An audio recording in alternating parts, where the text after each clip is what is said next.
Hello and welcome everyone to the Planning Perspectives podcast. I'm one of your hosts, Jamie Hopkins. And I'm Kate Duffy, your other host. Well, welcome, Kate. I'm excited to be doing our first episode of the Planning Perspective podcast together. Thanks, Jamie. I'm very excited to be here as well. So I think anytime you're doing the first thing, it's always good to tell a little bit of the backstory. So how did we get here? You know, how did I get here? How did you get here? So let's start with you since I kicked it off. I'd love to hear about just your story. How'd you end up at Bryn Mawr Trust, and even how'd you get to this podcast here? Sure. Well, my story of getting to Bryn Mawr Trust is one of my favorites. It is one of those stories that shows you how small the world is. So I was actually coming home from vacation with a friend of mine, and I was in the Denver airport. One of the best things about that trip, admittedly, was meeting, I can't even think of his name right now. Whoever the actor is in Yellowstone. Oh the main actor? Yes. Kevin Costner? There you I go. shared an elevator with him. Anyhow, the second best part of that trip was landing in the Denver airport. So I was with a girlfriend of mine. There was nobody in the waiting area. So we took 2 seats in the empty waiting room. And what I ended up doing is I hit the ladies' room very quick. I come back and there is this guy sitting right next to me. Obviously, he wouldn't know it was next to me because I had stepped away. You were there. And I kind of sighed and I was like, ugh. And it happened to be Jamie. It happened to be you. And so what sparked the conversation, though, was the airline attendant at the desk started to threaten checking people's oversized baggage. And so I sat on my baggage. I tried to get it as small as possible. And you applauded me. You gave me a golf clap for doing my best to getting it to the most compact size. It sparked a very short conversation. And then we connected on LinkedIn. And Jamie reached out. You had reached out and said, "You're a Creighton. I'm a part-time professor there." Yeah. And I looked at your profile and I was like, oh my goodness, we live in the same town, yet we're meeting in the Denver airport. And actually, it was almost a year to the day that I joined Bryn Mawr Trust. I followed what you did. I appreciate how you operate in this industry. And I reached out and I said, what are you doing over at Bryn Mawr Trust? Here's what I'm interested in. I'm really interested in the financial psychology side of things. And we had a conversation and the rest was history. Yeah. I didn't know about Kevin Costner till today, or that I sat in between you and your friend, but you weren't there. And I was like, again, in my fairness, like there might have been a bag unattended and I'm like, whatever, people aren't supposed to do that anyway. It's oversized, they're going to get rid of that bag anyway. And no, it's funny how you meet people, right? Because I don't live in Denver. You don't live in Denver. I was out there for work and the Creighton connection's always weird too, because Creighton's not a huge school. It's in Omaha, Nebraska, for those that aren't aware of it. And, great university, but has a really strong financial planning program and one of the better behavioral kind of academics out there, Dr. Brad Klontz, who I helped write the foreword for one of his books. Yes. I've taught the program, and you were actually going through the behavioral program there. Yes. So the financial psychology, there's a lot of programs in the behavioral side, but this one specifically was financial psychology, which I find fascinating. Yeah, and I think that leads us to one of the things that we want to talk about on the show here too, right? Is we do want to bring this idea of planning, like financial planning. What are some of the tactics, but then meld it in with that human element of like, how do we actually do something? What are those behavioral biases or just emotional hurdles we're going to run into, or our past experiences? And all those become really important when we make decisions and how we move forward. So one of my favorite questions we always ask people is about that first money memory. And we did talk about this separately from here, but I'd love for you to share, what's your first big money memory, the first one that you have? So the first money memory that I have, which is a little bit different than what we talked about the other day, was when I was 12 years old. I remember charging into my mother, who was in the kitchen, saying, I want to get a job. I had watched my parents and I had recognized really young that money and education were a source of independence. And I was a very stubborn child and I wanted to be independent very quickly. So at 12 years old, I was almost demanding my first job. So it's not a direct memory about transacting with money, but it was a recognition very young of what money could mean. What about you? What is your first money memory? Yeah, so I probably have other ones. I've got a couple that I always tell the stories of. So one was probably the first time that I can remember getting paid to do something, and it was actually moving gravel. So I must have been like between 6 and 8, and my grandfather had a bunch of gravel. He ran or worked at a construction company, and this big mound of gravel got dumped, and we had to load it into the back of like trucks to then move it. So I was out there all day with like probably a tiny little shovel and like shoveling like one scoop full into the back of this giant, which seemed larger than life, right? When you think about those giant dump trucks where you refill gravel into to take out to some job site. And I did that over the course of a weekend with him, and he probably gave me like $5 or something. But that was an early one. That's the first thing I remember, like physical labor to get money. The other one that I share a lot, more of a purchase, and that's the one we talked about the other day together. My first big purchase, which is really formative to me because I love Halloween. I bought a fog machine with my money from my grandparents for Christmas. And so it was kind of like after Halloween, so it was discounted. And I had that fog machine up to almost 30 years. And that finally broke a couple years ago. And I was telling you, then I was talking about this on another show one time, and 2 people sent me fog machines. So now I have 2 fog machines. They're not actually as good as the old fog machine that was built 30 years ago, but I think like the fog, like the liquid stuff's probably safer than it was back then, and so that's probably an enhancement over 30 years of fog machines. That's interesting. And the other thing that I think is interesting when we talk about our first money memory is how you feel. Like, how did you feel when you were shoveling that gravel? You were getting quality time with your grandfather, but it's also you are relating your time to money. Yeah. And I think about this often is that there's a duality of money. You've got the technical side of it. It is a currency that we need every day to live, but it's also a metaphorical currency for power, control, security, commitment, for feeling love and accepted. And these money memories sort of give us an indication of how very early on in our lives we were thinking about it. Yeah, they really do tell our stories. And it wasn't by design when I told that story, but if you actually are paying a lot of attention to my 2 stories, what you actually see is my grandparents were involved with both. Your mom was involved with yours. And you're kind of like, well, why wasn't Jamie's parents? Well, my dad passed away when I was really young, which is why like I spent more time, especially with my one grandfather, like doing manual labor and stuff with him, and they lived with us.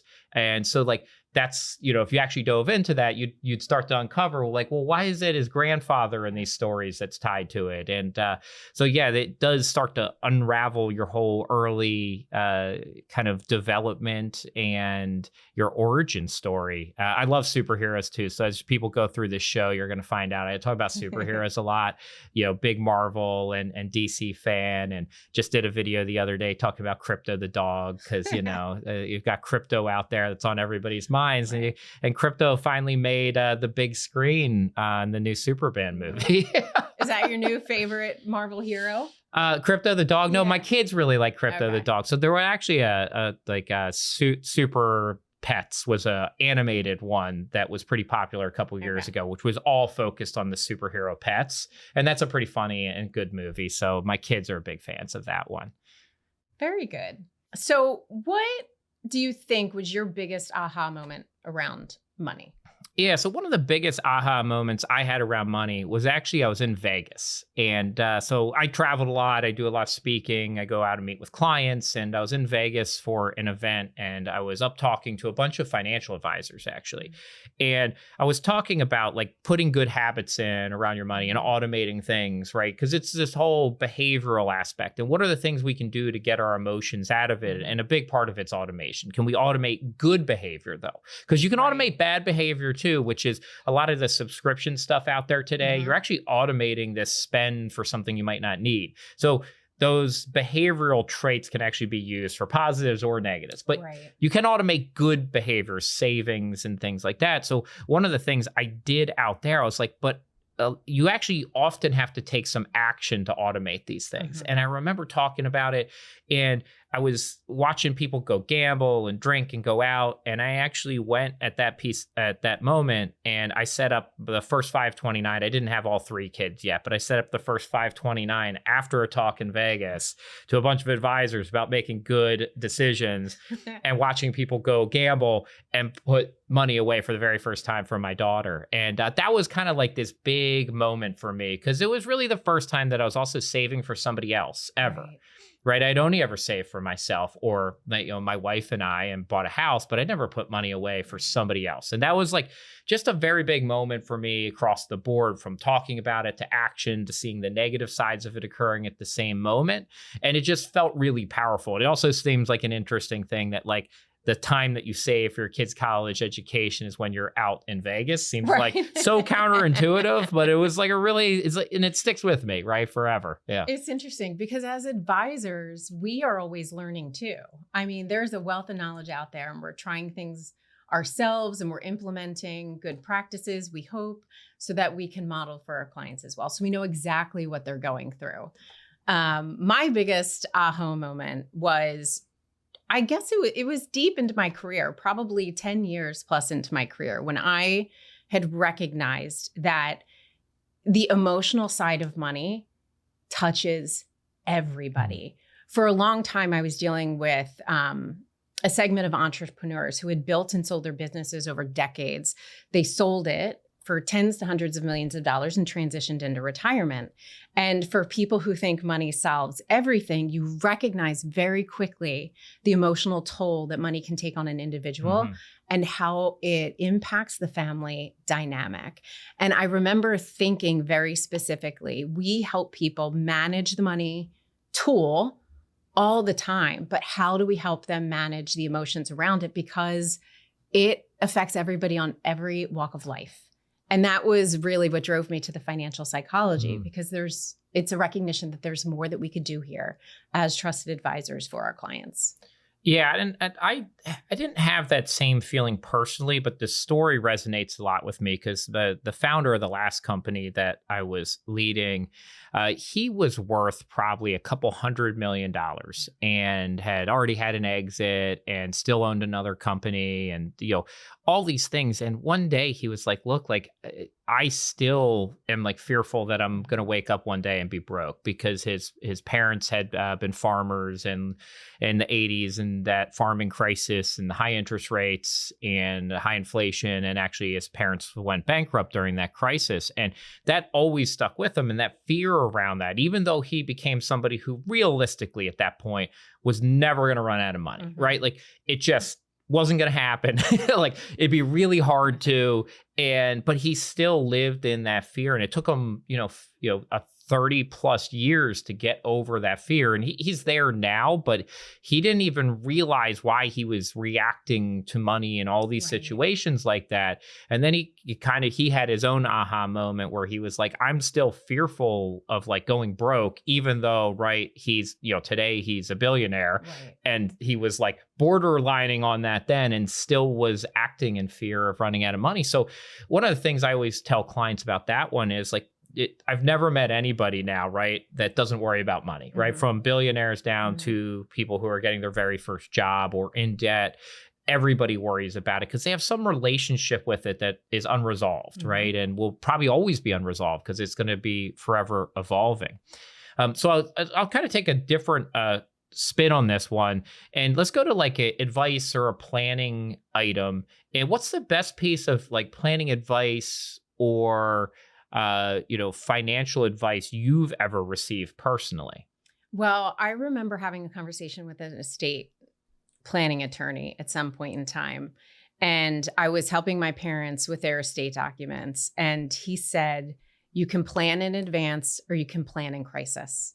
And I immediately thought, I'm like, we are all planning all the time, but it's what are we planning for? What is the outcome that we're looking for? And if we're not addressing some of these challenges, we're going to find ourselves planning in crisis. And so one of the things I love about planning is we could actually help clients discover the unknowns to a degree and plan for it. So we make those things known. So when the crisis inevitably comes, you're prepared, because that's what's eliminating some of the fear for the people that we work with. It's like, I don't know what's going to happen if so-and-so loses his job or if someone comes up against like a health crisis, but we can help people through those things.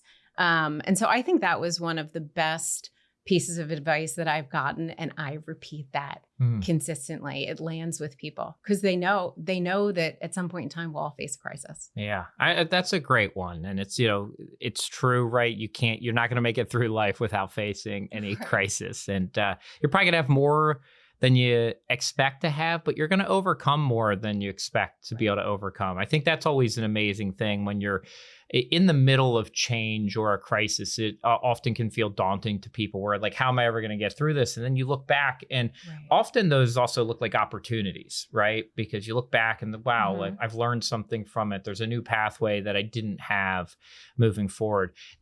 One of the ones that has actually stuck with me since you took that side of it, I'll give a slightly different version because I talked about this. I hit a new decade this year, and I put this in one of my learnings from the past decade was there's actually a book called this, or I might paraphrase it, but it's not about how much you get paid. It's about how you get paid. And the point of that was about having equity at some point so as you move through life. And I don't think that's something that I ever remember being taught at a young age or in high school or in college or in business school about how important it is to have equity. And that's really what investing is, right? Like you're buying equity into places. But I do think in the employer world, people are interested in this. I had an associate who just joined that asked about this recently. Like, well, how do I get into an equity plan here? And I think for some people, it's very important and they were brought up that way. And for others, they don't think about it. They just think about what's my salary and my bonus.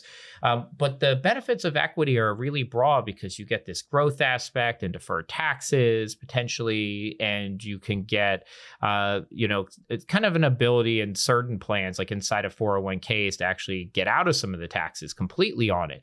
And so there's a lot of interesting things that can be done there. And I think it's often overlooked for people. So it's a piece of advice as I work with a lot of young people coming into the industry and out of colleges, like I bring that up to them a lot. It's something you need to be asking for. You're not going to get it day one in most situations, but it is something that I want more people to think about as they move through their careers and, save for retirement, is that should become a portion of what you're looking for. I appreciate sharing that piece of advice, and especially to our audience, because everybody should be thinking about that.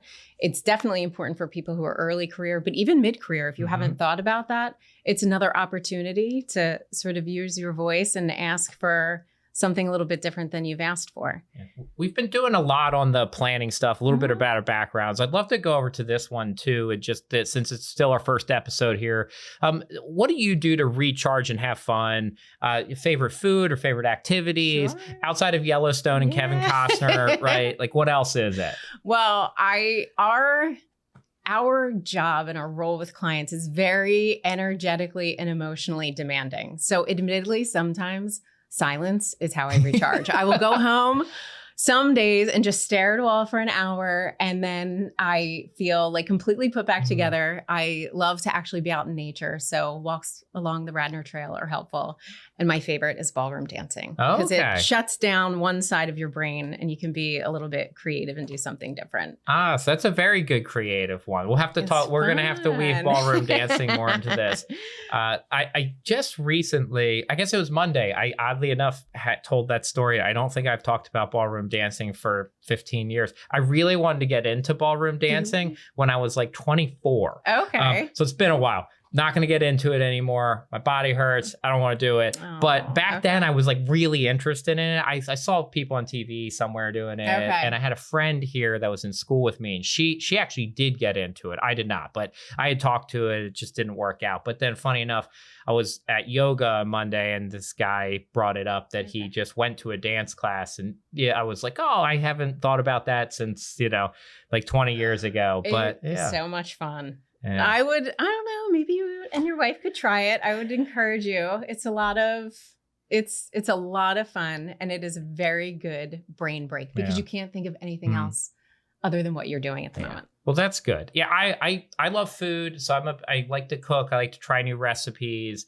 But I've got 3 young kids right now, so most of my life is around them. But making food is definitely a recharge for me. Mm-hmm. And I've actually, although my goal for this year was to get back into music and playing, I haven't really gotten that back. But I have actually watched a lot more movies this year. I am a big movie person. Okay. I wrote 2 movie scripts years ago. And so I have gotten back in because I actually enjoy like how film's shot and especially nowadays with AI and things changing very quickly in the film world too. I'll be very interested to see how that goes. So that's another way I do recharge. Interesting. I'm a big fan of film, and it's fun for me. And we'll talk about the different genres in film later on, but that's definitely one of my favorite things is to actually dive into film and understand what's going on, the storytelling elements, and sometimes I'm really impressed by films, and then sometimes I'm just like, wow, this was terrible. And sometimes sometimes you watch something, you see the cover of it, and you're like, man, this movie is going to be so bad, and you pass on it for years. And then all of a sudden I read a review. There was one called The Cursed. It's actually a horror type film, more like Curses, which is the name of it, and like, I don't know, a werewolf like thing, but actually the storytelling of it from like the beginning opening shots and the wrapping up the movie was super well done. So I don't want to add spoilers but it was on Netflix, and I really did. I thought that was a very well done like story arc. It's a tough movie to watch at some parts, but really good story arc. I'll have to put that on my list. And I have to say, I'm very impressed that you wrote 2 movie scripts. More on that later. Well, that's a different topic for a different day. But Kate, thanks so much for hopping on the show. And I'm excited to have you as a host here. We'll be interviewing fun people, talking about financial planning, behavioral psychology, how to help people achieve their goals, and have a lot of really fun people on the show over the next couple of years. Thanks, Jamie. I'm so glad to be here, and I'm intrigued by the guests that we have lined up. I think we're going to have some great conversations. Well, thank you everyone for hopping on and listening or watching our first episode of the Planning Perspectives podcast. If you have any questions or want to continue the conversation, please reach out to us at bmt.com. That's Bryn Mawr Trust, and bmt.com is our website. You can also find the link and our phone number if you want to call in the show notes. Make sure you subscribe on your favorite podcast channel or listening device so you never miss an episode. Until next time, I'm Jamie Hopkins. And I'm Kate Duffy. And this is the Planning Perspectives podcast. Thank you for listening to the Planning Perspectives podcast. Don't forget to click the follow button to be notified when new episodes are available. Visit our website at www.bmt.com or call us at 833-973-7633. The opinions voiced in this podcast are for general information only and are not intended to provide specific advice or recommendations for any individual. To determine which strategies or investments may be suitable for you, consult the appropriate qualified professional prior to making a decision. Investments, not a deposit, not FDIC insured, not insured by any federal government agency, not guaranteed by the bank, may go down in value.